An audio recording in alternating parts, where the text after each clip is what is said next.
xidiga xulka qaranka England iyo kooxda Arsenal ee Bukayo Saka ayaa shaaciyay inuu fargal u geliyay gabadha ay muddada dheer xiriir wadaagga ahaayeen ee Tolami Penson.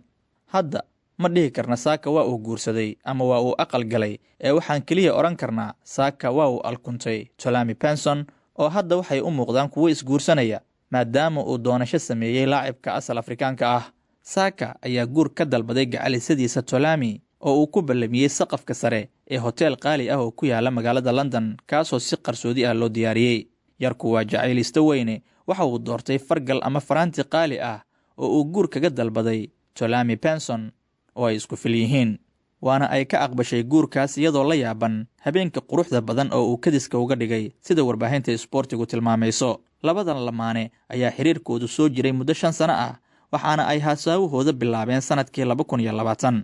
xiriirkoodu waxa uu ahaa mid qarsoodi ah oo aan baraha bulshada lagu soo bandhigin, waxaana ay xitaa Tolami Penson tagtaa garoomada kubadda cagta si ay taageero ugu muujiso Saka. Haddii aad isweydiinayso maxay tahay fargashigan ama faraantigan la isu gelinayo oo aad ku wareersan tahay diinta Saka, waxa uu haystaa Saka diinta Kristanka, waxaana la sheegay in habeen kasta uu akhriyo Baybalka. Haddaba waa tuma gacalisada uu doontay Bukayo Saka ee Tolami Penson.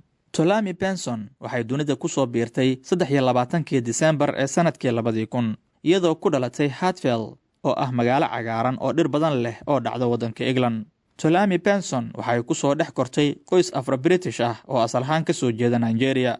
Caruurnimadeediina Penson waxay ku dhex milantay dhaqanka Nigeria, sida cuntada ay gaarka leeyihiin, muusiga iyo laxanka ee Afrobeats oo inta badan laga maqlo guryaha qurba joogta ee Nigeria.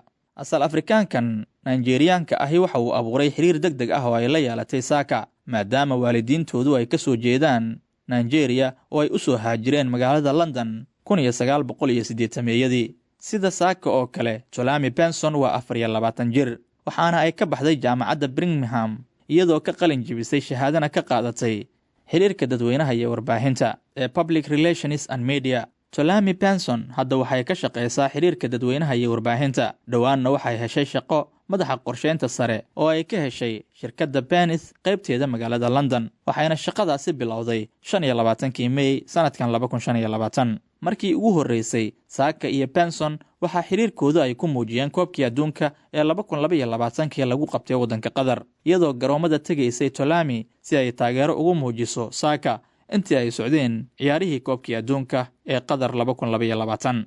sidoo kale Tolami Penson waxay xaadirtay koobkii qaramada qaaradda Yurub ee Euro 2024 iyadoo xiran jaakad uu ku xardhanaa lambarka 87, kaasoo ahaa lambarkii koowaad ee uu xirtay Saka markii ugu horeysay ee uu ka soo muuqday safka kooxda Arsenal. Tolami Penson ayaa la sheegay inay ka dalbatay Saka in xiriirkoodu uusan sii ahaanin mid qarsoodi ah kadib markii ay dhawaan ka qayb galeen aqalgalkii kabtanka kooxda Arsenal ee Martin Odegaard.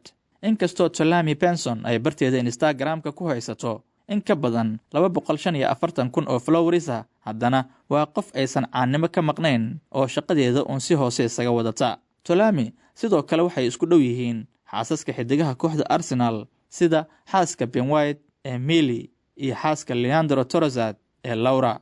Xidiga garabka uga ciyaara kooxda Arsenal ee Saka ayaa calaamadda hogaaminta xirnaa intii uu maqnaa kabtanka kooxda ee Martin Odegaard.